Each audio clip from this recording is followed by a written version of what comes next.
We take a look at the sport which is becoming so popular in South Africa, especially in townships or black communities, so to speak. I just played netball because all the girls were playing netball, but I loved soccer. That was where I wanted to initially be.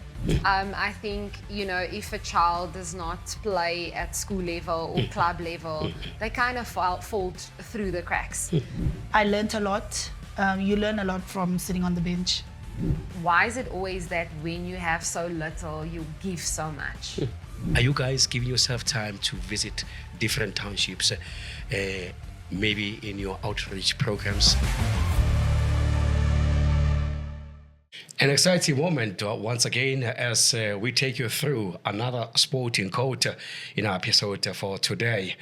Once again, my name is Chris Cooper, aka Biggie on Sport. We take a look at the sport which is becoming so popular in South Africa, especially in townships or black communities, so to speak, especially after one of the biggest events that took place in South Africa back in 2023, where South Africa, for the very first time, hosted one of the biggest sporting or one of the big or magnitude of the sport itself, which is netball, whereby we saw countries converging down in one of the biggest cities of Cape Town, where netball took place during the month of July up until August. And we saw our players also strutting their stuff in as far as netball is concerned.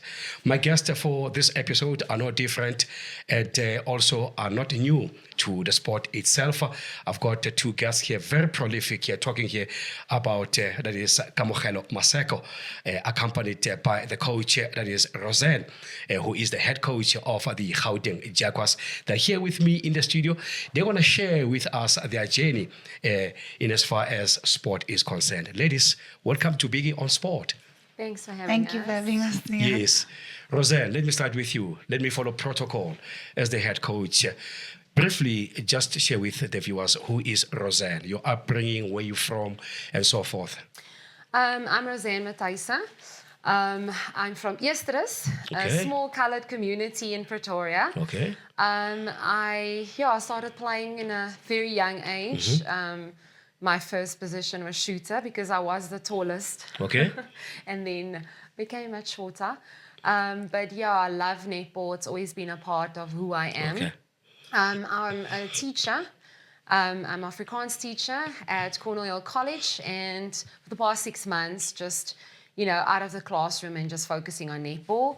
Okay. And then obviously I coach the Gauteng Jaguars, which is highlight for me. The star of the show, I should say that, is also here with us, Kamogelo Maseko. Ke mang Kamogelo Maseko? Just in a nutshell. I think Kamogelo Maseko is shy. Like, a lot of people are going to disagree with me. Okay. But I'm describing myself. So Kamogelo Maseko is a shy person. Okay.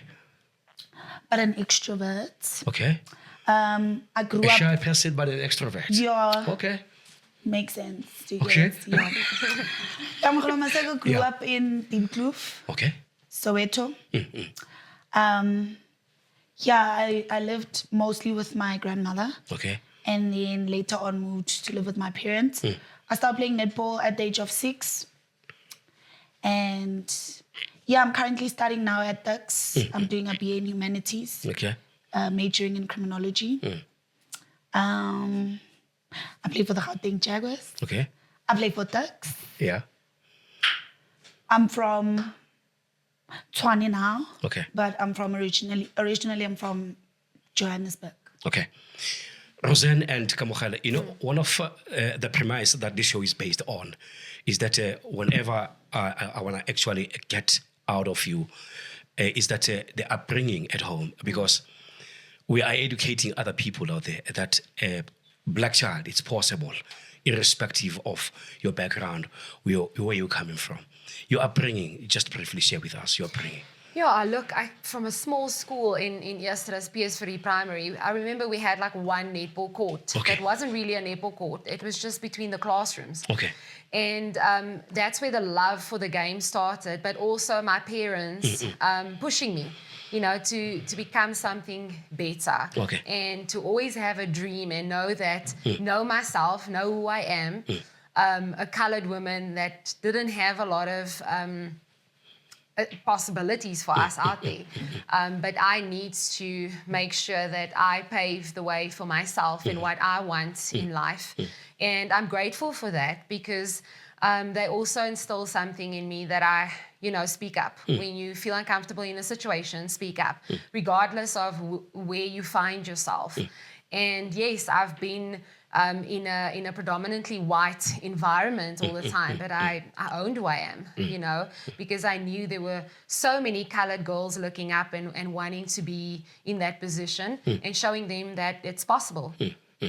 Kamo, the same goes with you. We're all coming from humble beginnings in our lives, but despite all that, we were aim directed.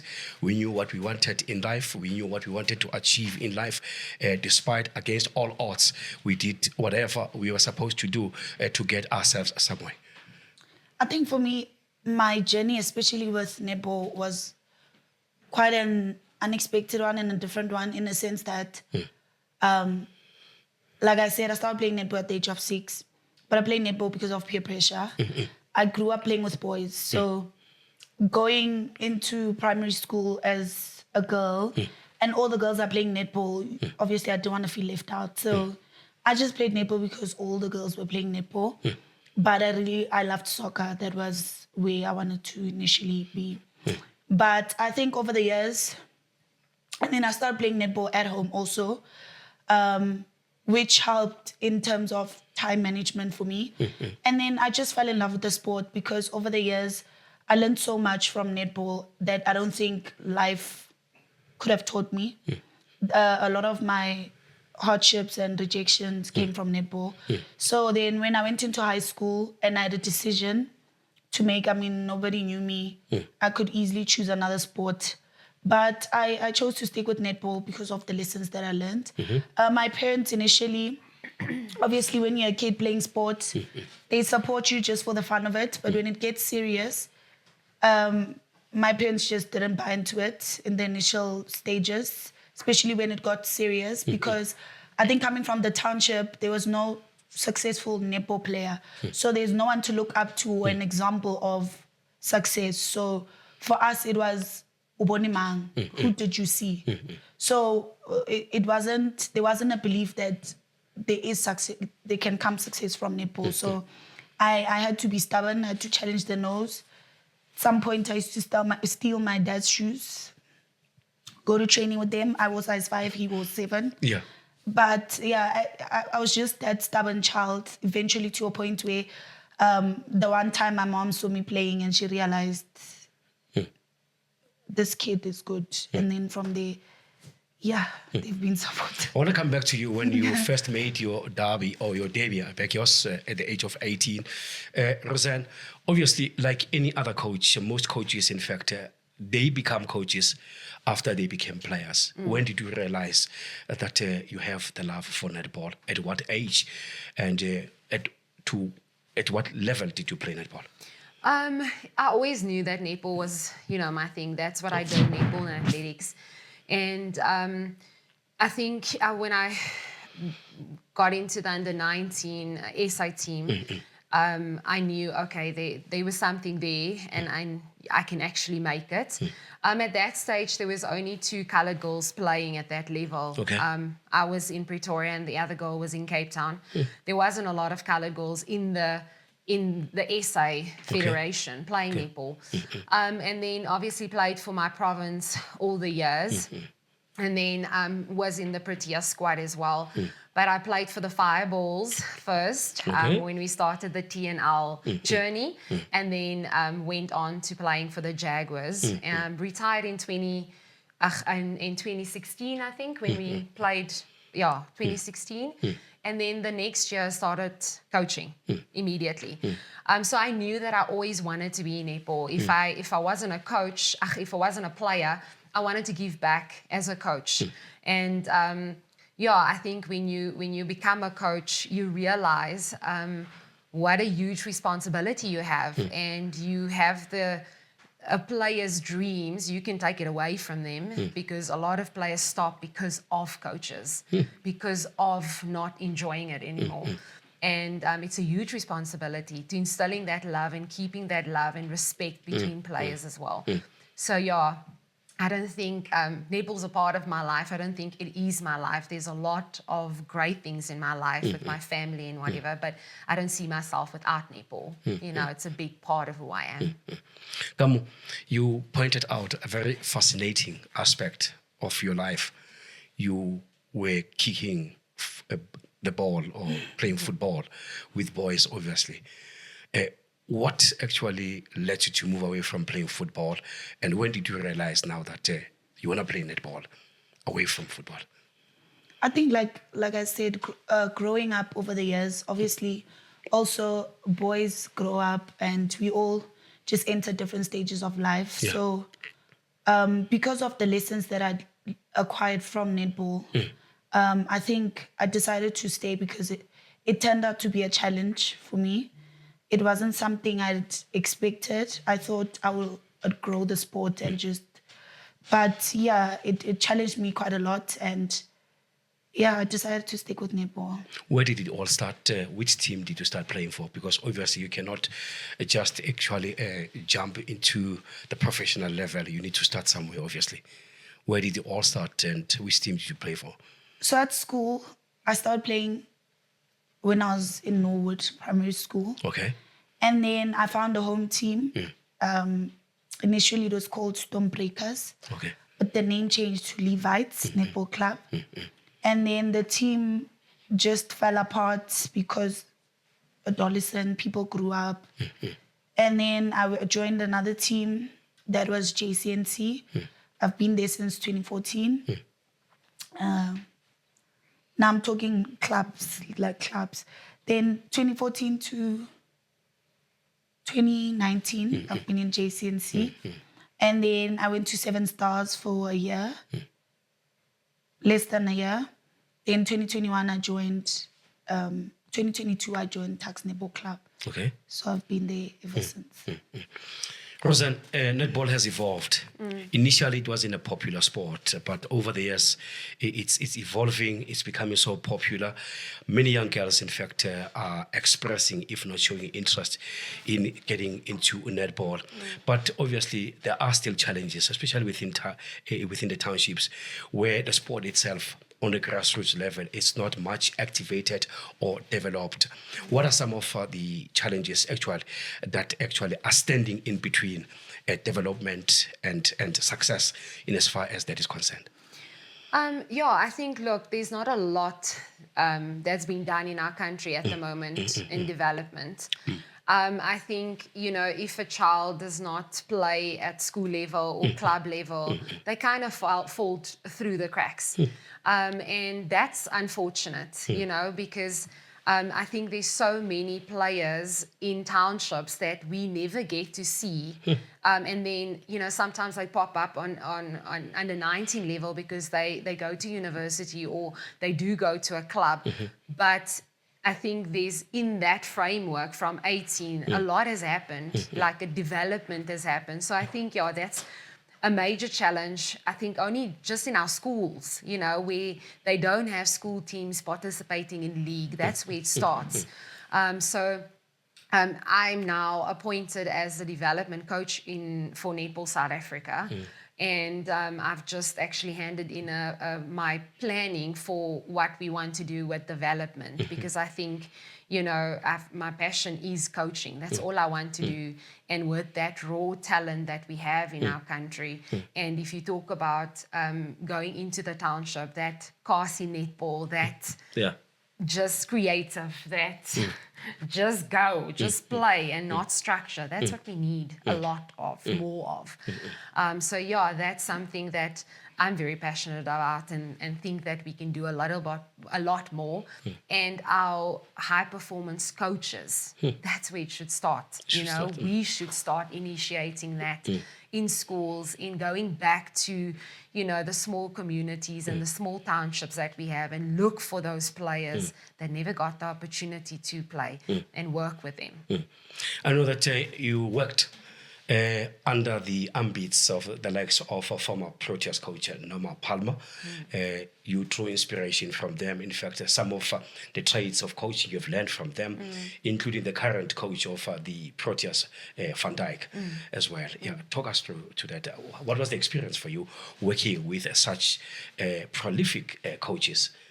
I think when you see them, on TV, you get a different perspective of who they really are. And I think working with Norma, she's such a laid-back person, such a laid-back coach. She knows exactly what she wants, and that for me was amazing to see, that she gives players the responsibility to do their own work, where sometimes we as coaches think we need to give it to them. We need to feed them all the information, but she wants them to be able to think for themselves on court as well. And that's something that I've learned from her, that she wants them to take initiative. She doesn't say much in a team talk. She wants them to do the talking, and then she gives her, her instruction.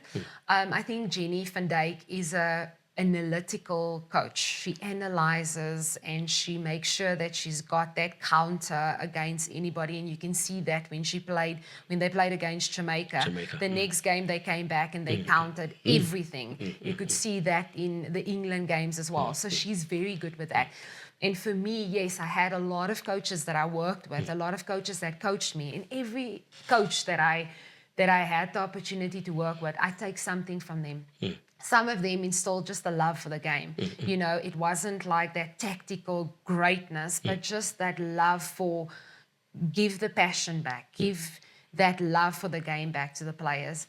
And I was very privileged to work with with the coaches, the likes of Norma Plummer, Jenny Van Dijk, and some things that I will always keep with me from them, and that I tried to install in my players every time I get the opportunity. Kamu, the journey with the Gauteng Jaguars, when did it all start and how it came about? So the first time I played TNL, I played with the Fireballs. This was 2020. Okay. And then I played with Fireballs for 2 years. Okay. 2 years or 3? 2. 2 years. You played for Fireballs For 2 once years. you were still the coach for Fireballs Yes. at that time. Yes. Okay. She coached me one Okay. season in Fireballs. Very Then interesting. we moved together Okay. to Jags 2022. Yeah. So I moved to the Gauteng Jaguars in 2022. And then, it's been such an incredible journey for me playing for the Gauteng Jaguars. 2022, we made the finals, but we lost Fireballs. And for me, I was still quite inexperienced. Okay. And I was surrounded by a lot of seniors, Okay. which for me was a huge privilege because I learned a lot.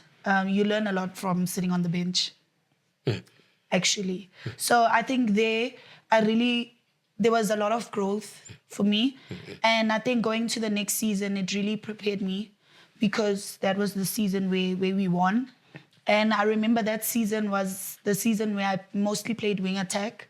And I think having to understand my role and my responsibility in the team, for the team, it made it easier for me to also understand my role as an individual. So I think, 2023. Then 2024, for me also personally, that was my best season. I got the most player of the match accolades. So for me, that was the best season. We also made the final and lost the final by 1 point. It was a tough one, but again, I can't take anything away from the experience. There was so much growth for us as a team that I can't even put it into words. And then this season, obviously, I couldn't play the first leg because of my injury. Okay. So I only came in from the second leg. Again, it was quite tough for us as a team, but I think we did show resilience. And we did it mostly for ourselves because people had written us off as a team. So for us, for our journey, it was despite everything that we were going through as a team and everything we've been through, we just had to do it for each other. And that's where we drew inspiration from doing it for each other, for doing it for the people that got injured and couldn't be there with us. And so I think, yeah, this season was the hardest for me, but it was the best. And yeah, I'm glad I finished it on a high. So, yeah.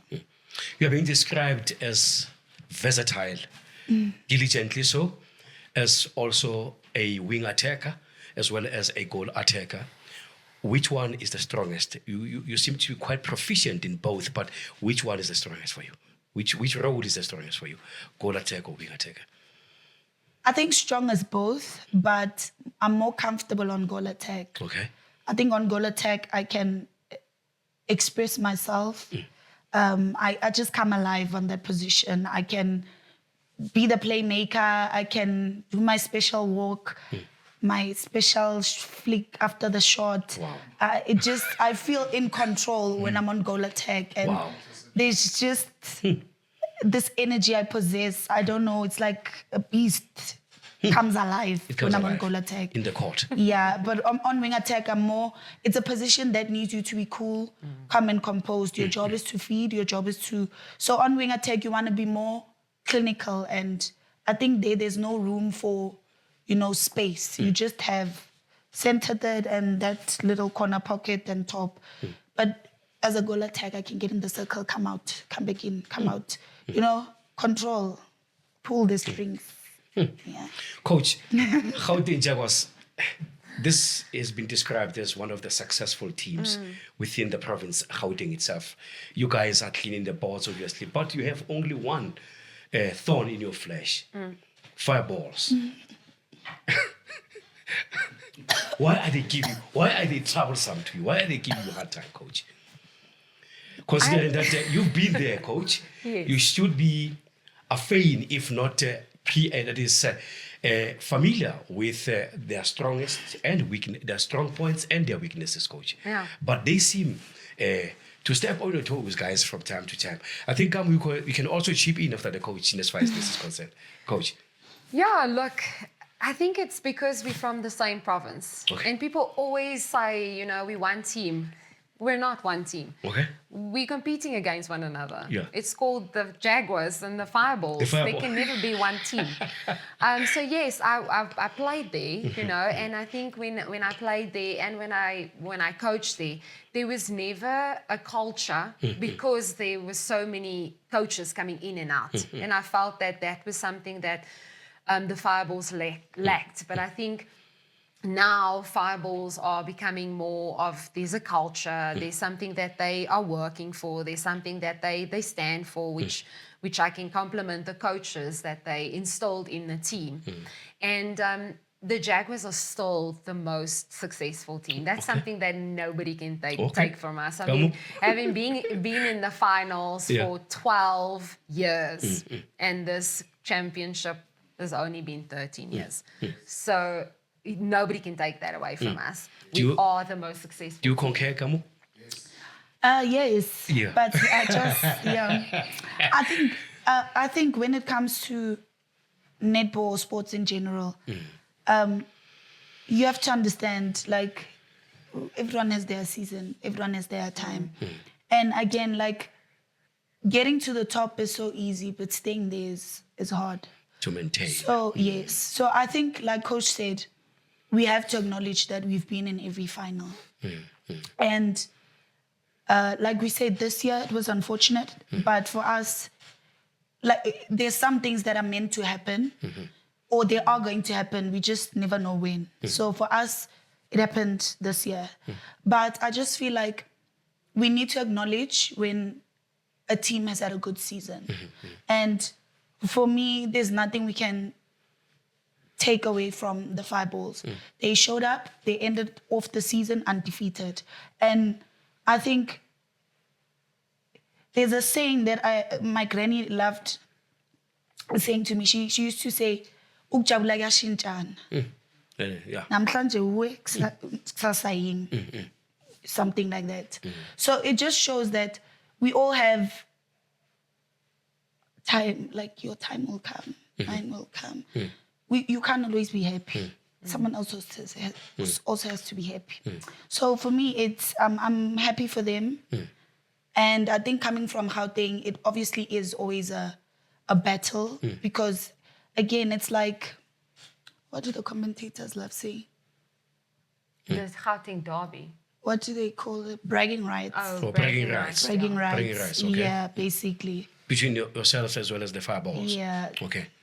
So who's bragging more? You guys. Home obviously. of champions. Okay. No, I'm saying Gauteng Jaguars. Okay. Tshwane, Tshwane, and yeah. it's Oh, called I see, Home I of see. Champions. Okay. But Okay. I have no Okay. response Okay. to Okay. Guys, my next question, TNL, Telkom Netball League. This platform has created a lot of opportunities for many young girls, so to speak, obviously. It has enabled them actually to showcase their talent and potential. Do you concur? Definitely. If you think about when, a few years ago, the only platform that senior players had was when they went to the SPAR national championships. That's it. If you didn't play in a varsity structure, you only had that platform. And now having TNL, it's months of playing netball, being in a system, being in. So definitely it gave a lot of players the opportunity, but it also gave a lot of coaches the opportunity, to showcase what they have. And I think if you look at over the years where we started with Brutal Fruit, being the major sponsor there, now having so many sponsors coming on board, with Supersport and Telkom and Puma coming on board. It's great for these players and for our country to show what we have. I've always wanted netball players to have the same accolades as the rugby and the soccer players in our country. And cricket because you're taking away from these females. They also have, some of them day jobs, some of them families. And they don't have the same, contracts coming their way. They don't have something that they can say, yes, this is what I'm working for, but they put in the same amount of work as these guys does. And yeah, we're getting there. We are not there yet. And we need more sponsorships to come on board for these girls because they deserve it. They work, I think, even harder because they do have to go to varsity and they do have to go to work. It's not something that they can call their careers yet. And yet they don't get the same out. Yeah. Kamu? Yeah, I think this... On the same flip of the coin. Yeah, I think it does. It's a very good platform because I think there are a lot of players that got recognition through TNL. Like me, I got my opportunity for the national team through Proteas, TNL. the Proteas, yeah. So I think it is really a good platform because, again, it's our professional league. So which means it's the most competitive in our country. So I think, and again, like there has been so much growth in terms of there's now an addition of extra teams, the B division, and that means more other players are able to like be exposed and get the recognition. So I think for me it is a good platform, but obviously, like Coach said, I think there is more that can be done. I think probably the frequency of how often, or I think the exposure. So in terms of like probably more professional, I think, I feel. But also I think more exposure in terms of to the rural areas because a lot of TNL players are obviously students or people within. But again, if we are saying it's our most professional league, then we have to find ways to either make it more professional or expose it to expand it to everyone, to the homelands and so forth, where there's lack of such facilities as well as opportunities. Since the inception of the Gauteng Jaguars, what would you say has been the highlights in as far as the team is concerned? What are your highlights, guys? Winning the 2023. Yes, yeah. For me personally, it's obviously winning 2023. I think that was very special for us because we had a journey in 2022. It was rough for our team, very rough. I mean, for me personally, taking over from Jenny van Dijk, that was that's still the most successful team or coach in the Gauteng Jaguars, and then I was a player, and then I was the assistant coach, and now I have to take over the head coach position. So that was difficult, and it was a very difficult year. Probably my worst coaching year, but also my best coaching year because I grew so much with them. And then taking it that next year, that was, Wow. Hey, we fought. it tasted well. Come again? Fought. We fought. You fought. Yeah. Yes. We fought, me and coach. Yeah, we had a journey. Yo. Then we realized we are the same person. Then from there it was a different ball game. Wow. Yeah, when we found each other. Okay. We're like, but we're the same. twins, bro. And then Guys, as we move, I want us to digress a little bit and just to focus on the national team, the Proteas, obviously. But we're not going to actually tap much onto that, just to make a footnote. But I know that a lot has been happening in as far as the sport is concerned. We are in the month of August, which is dedicated to women in South Africa. Coach, do we have more female coaches in whatever sport in South Africa? Are we producing more? Are we doing well as a country in as far as that is concerned? In any sport, in any role of sport, be it a commentary on netball, be it commentary on football, be it commentary on cricket, be it commentary on rugby, coach, are we doing well in as far as that is concerned? Are we drawing more attention, in fact, to backroom staff, your analysts, in as far as netball is concerned? Are we doing much in that respect? We're doing better. Okay. But we're not doing enough. Okay. We're not where we should be. Okay. I watched a rugby game the other day, and I looked on the field, and there was 8 coaches, like, doing their thing. And I'm thinking, wow, that's a place for everybody's got their roles to play. And then I think about TNL. It's the same level. The Jaguars are the blue balls, if you can call it like that. Yeah, but we don't have that. Like, I do my own analysis. I get the match and I have to sit there through the whole night trying to pinpoint everything that happened. We're not there yet. And then I look at the female sports in our country. And I'm saying it again, it's like we always have to take the back seat when it comes to sport, when it comes to recognition, when it comes to contracts, when it comes to where the money's going. And no, we need to do better in our country. We need to see our women. We need to see what we're putting in. We need to see that, the women are wives. They are mothers. And then they're still getting the same thing right. They can be coaches. They can be professional sportsmen, So we are definitely not where we should be. We are not where we want to be in a country. And we need to see our women a lot more, and we need to give them the recognition. And I think there's a place for that. We just need to get women to fight for what we want, because I also think that we as women are not fighting.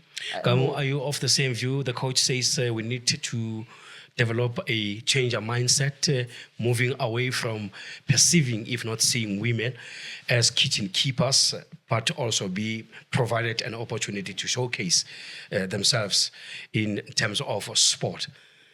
I think our country is evolving, and I think there are a lot of successful women that hold high positions in society. And I think sometimes as women, we are our biggest enemies. I think sometimes we work against each other instead of with each other. And I think, and I think now it's more of us taking initiative instead of sort of like a cry for help. Because what happens now is We want sponsors and we want funding. But as women, we can't even wake up to go watch a female sport, for example. So stadiums are empty, but we expect sponsors and funding. Ish. Whereas you watch a soccer match, how many of the spectators are men? And like football is a male sport. It's a dominantly male sport. So when there's a Soweto derby, for example, spectators out of probably majority, it's gonna be males. So we can't, let's say a netball match, we expect spectators, but as females, we don't even support each other. I'd say I love cricket, but have I been to a cricket match? Or do I just watch it on TV? So how do we define support then? So I think as women, we first need to get it right together, then show whoever we want to sponsor us or that we can do it together. Because now what are we gonna do with funding? We get funding, no spectators, no supporters. So we need to get it right with what we have, show that we can use what we have, then we can cry for more or scream for more or be entitled to more because we are women. While you're still on the platform, were you part of the team that went to, protest team that went to Jamaica in England? Yes. Were you there? Yes. You guys started at a low-key, a lackluster performance in Jamaica, but as the tournament or days rages on, you charged your batteries, in fact, and you came back emphatically. What was the experience? I think we did a lot of analysis. Like Coach said, Coach Jenny is a very analytical coach. So Jenny van Dijk. Yes, you will not go in a match not knowing the hand that your opponent catches with, the foot she lands with. You will know exactly who you're playing against, what she does, what she's going to do to you, how to counter. So we really spent a lot of time doing homework, a lot of hours on analysis. And I think speaking about it and experiencing it was two different things. Usually when we analyze, and for example, England, what you see is what you get. And when you go in there, it's the same thing. But with Jamaica, because there was also the crowd and it was nothing, no one could have prepared us for that. We couldn't have trained for that. There was just a different energy and a different... So the ambience was basically intimidating. Not even intimidating. It pushed... It influenced the game. Okay. To a point where they would control the intensity for us. If it goes high and they go high, it felt like, for the first time, it felt like we were anxious and overwhelmed. But it got better over the days because now we also trained like that. We trained with music, we trained with loud pots, exactly how we played it. But we wouldn't have known that experience if we didn't go through it. And that's why it got better over the days, because now it became second nature. So now we were able to focus on our game and just block out everything. But the game that Jamaica plays is a different type of netball. And if you don't grow from that as a netball player, like you can't be the same after playing Jamaica. You have to elevate somehow. You're kidding me? Yeah. Is it because of their stature, their physique? I don't know. How different as players to other countries, Jamaican players? Jamaican players are strong. They're very agile. They jump high. They're very creative. They're fast. They think outside the box. So they're very creative. So it's a different type of netball in terms of it looks like it doesn't have structure, but it actually is structure. So it's an unstructured... Structured, unstructured. Yeah. Okay. So when you analyze it, you can try to see what's happening, but it looks like it's not structured because they act upon... They are creative. So you think in the creativeness, there's no structure. But when you analyze, you actually see the setups. So they're very smart. So that's what I'm saying. If you play against Jamaica as a netball player and you don't elevate... then you didn't give it your all. You played England as well, comparing the two countries. England, you also beat them, but comparing the two countries, who were the strongest? Is it still Jamaica? Yeah, I'd say it's still Jamaica because you never know. They offer a different type of netball. Like they just keep going, they keep fighting, and they don't back down, and they just stay on the body. It's tough, but it's in the tough where you grow. So I think maybe it's because I'm also a pressure type of person. So there was more pressure from Jamaica. Hence, I personally think Jamaica is. Escamu, once again, what have you learned from those tournaments? What lesson have you taken away from those tournaments? Coming back at home. I think resilience. Like there were so many challenges. Firstly, being in camp for 31 days is tough. Mentally, at some point, psychologically, it takes a toll. The traveling. But I think being resilient enough to still keep your eye on the prize, like being focused enough to quickly bounce back. Like resilience is how quickly you bounce back from difficult situations. So I fell ill in England. I had flu. So it was so bad that I had to miss the Malawi game. And when we played the final, it was tough. But no, when people are watching, they're not going to say you are sick. No one cares you are sick. So you have to show up because you're as good as your last game. So for me, it really taught me that, and a lot of people can say a lot of things, but no one knows what happens internally. No one knows what happens in camp. No one knows how you feel as an athlete, as a player. What they see is what you put up on court. So I had to learn that you need to remain resilient enough to get the job done. Then everything else in your room, but be resilient, bounce back. Like something happens, face it, bounce back quickly, ASAP. People, the country needs you. Then you'll tap back into it.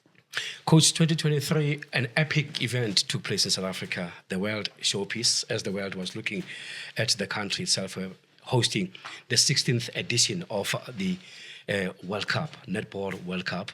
We've seen many teams coming or countries coming here, your Australia, your England, etc., etc. What did that mean for the country, especially in as far as the economy is concerned, and also to showcase other countries out there that we've got the yes, we can do it.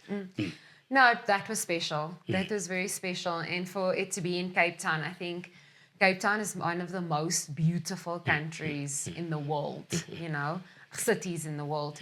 But I think just for, again, little girls, knowing that these big names that we only see on TV or heard of, or as a young goal attack, you've heard of the name and you've seen the player on TV, that she's here in our country playing netball.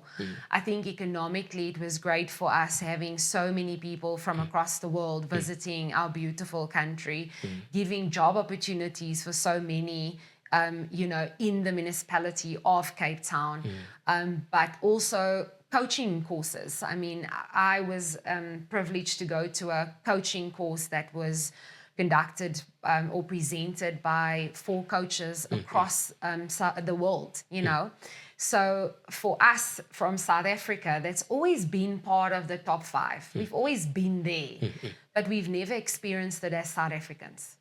We've always known, we've seen on TV, we knew our Proteas are off to another country, but we've experienced that. We've had them right here and showed them what we were all about. And I mean, going to the matches outside, you will never find that anywhere in the world, with our black cultures coming together, colored cultures coming together, just who South Africa is. The graffiti was everywhere, like people playing in netball in the streets. And it was a taste of what we could be. And I was being in that moment feeling that I just hope we keep this. Just hope we keep that feeling of togetherness. And being proud to show this is who South Africa is. It's not just about the crime and the what you see on TV. This is what we experience as South Africans. So I think it was amazing. At the opening or the Yeah. start of the conversation, Coach, you alluded to the fact that there are a lot of challenges in townships and communities, obviously. Are you guys giving yourself time to visit different townships, maybe in your outreach programs, talk to young girls, talk to young boys at schools, obviously, because there are boys also who are playing netball.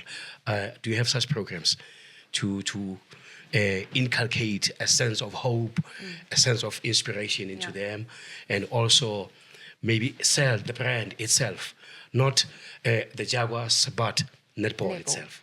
Yeah, I had the opportunity to tour a little bit in February and March, go to different Bloemfontein. We went to KZN, there was clinics done in Bronkhorstspruit, Cape Town as well, to go to small communities and do outreach there.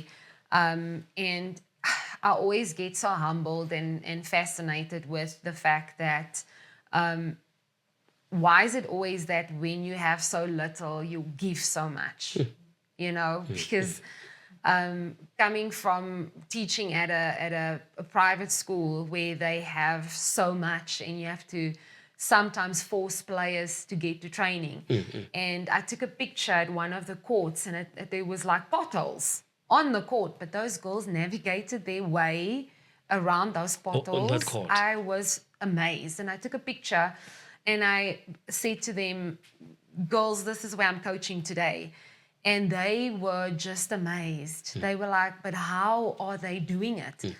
And yes, we do get the opportunities to go, into, and that's important for me because you find a lot there, and it humbles you as a coach to see, like I said, I've got so little. Like I travel so far to get to school every day, but I still get to do this. I love what I'm doing. Okay. So yeah, we get to do that, but then I think we can do a lot more of that in our country as well as coaches. Kamu, what can your fans, your supporters, or netball enthusiasts look forward to in as far as Kamu and the Jaguars are concerned going forward? Ke beya ka tsela e nngwe question e. What can I say to my fans? They know the season is over. We'll meet again next year. Okay. Same time. Hence I same said in place. future, yeah. Yes. Next season on.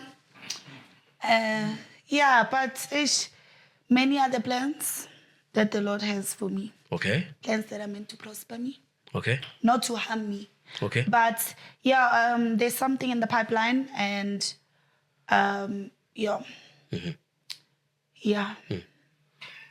If you were to speak to a young girl watching you on this episode right now, as an inspiration to this particular young girl aspiring to get into your shoes, because obviously we need future Kamogelos in this particular sport, what would you say to them? I think I would tell a young girl to challenge the no's, like I said. If someone says no and you want it to be a yes, challenge the no's. If someone tells you you can't, they're showing you their limits and not yours. I think, like I said, also be resilient. I used to preach hard work, but for me now it's not about working hard, but it's about connecting yourself with someone who knows the right opportunities. I think especially coming from the township, you need to know people that can get you to have access to the right opportunities. Because it doesn't help if you work hard, but nobody sees you. So you need to fight hard enough to connect yourself with people who might give you access to opportunities. Challenge the no's. Be consistent in whatever you're doing. I think consistency is hard when you don't have anything in the pipeline. But for me, I trained a year without playing tournaments, without playing games, and the following year I made my debut. So train as if you were promised an opportunity, so that when the opportunity comes, it finds you ready. The same goes with you, coach. We need more of your Rozanne, more of your Van Dijk, more of your Palmer out there.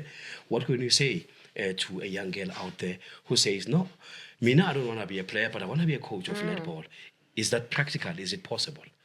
Yeah, I think a lot what Kamo says, is very important. Like, there are opportunities, but unfortunately for coaches, you need to get involved. Okay. You need to get involved in even if it is a small community, get involved there. Put your hand up. Coaching is a selfless job. It's a lonely place, but put your hand up, put yourself out there. You are never going to know what you're capable of if you don't put yourself out there. And rejection in netball is real. You get rejected and you learn and you get up, and heartbreaking and all of that. We've all been through that. But those are the grinding and the growth moments that you need to appreciate and learn from them. Because if you don't learn from those opportunities, you're going to learn from another one coming. So, I think for coaches out there, you need to get involved. You need to get yourself out of your comfort. You can't stay in your small community and think that's where you're going to flourish. That's your stepping block to becoming greater, to go back to your community and give back. So you don't want to stay there. You want to challenge yourself and go to the Van Dijks and go to the Norma Plumbers and learn from them and sit in circles with them and take whatever you can from them, but remember what type of coach you want to be. I've learned from great coaches, but I've also learned what type of coach I don't want to be from those great coaches. So you need to mold yourself in the person and the coach that you want to be, and challenge yourself always. Rozanne, future aspirations? Future aspirations. As far as netball is concerned, if Australians were to extend an invitation and say, hey, siyakufuna ngapha. How do I say I'm there in Nyeza. Nyeza. Uyeza. Away, African. Yeah. I'm coming. I'm coming. Okay. Guys, I'm about to let you go now. Kamo, if someone would like to get in touch with you, what are your socials? My Instagram handle is _Miss Okay. Facebook, Kamogelo Maseko. Okay. WhatsApp is a personal space. Emails, kamzamaseko@gmail.com. Okay. TikTok, Kamogelo Maseko. And that's just about it. Okay. Coach? Mine is _Roxy, my Instagram, and Facebook also Rozanne Matthyse. I'm not on all the TikToks and all of those things. Yeah. But yes, and WhatsApp is also for me personally, but I get a lot of messages, private message, DMs everywhere that we can. Wow. Well, ladies and gentlemen, you had the journey where it all started, both that is Rozanne as well as Kamogelo, where they started to where they are today. And I think this is quite exciting to hear that netball as a sport in South Africa is quite evolving. So much has been happening. We have seen sponsors coming through, especially at national level, which is the Proteas Netball. Just a few weeks ago, I saw a motor vehicle, a company sponsoring netball national team as well. It shows that the coach at the behest of the team itself is doing wonderful job. Thank you so much, guys, for coming through. We're looking forward to speak to you once again, especially when there are so many big and good things that are happening within Gauteng Jaguars. Thank you for having us. As you heard, thank you so much once again. We are coming to the end of this episode. Please don't forget to share, like, but above all, subscribe to Olive Branch Entertainment. Until then, sharp.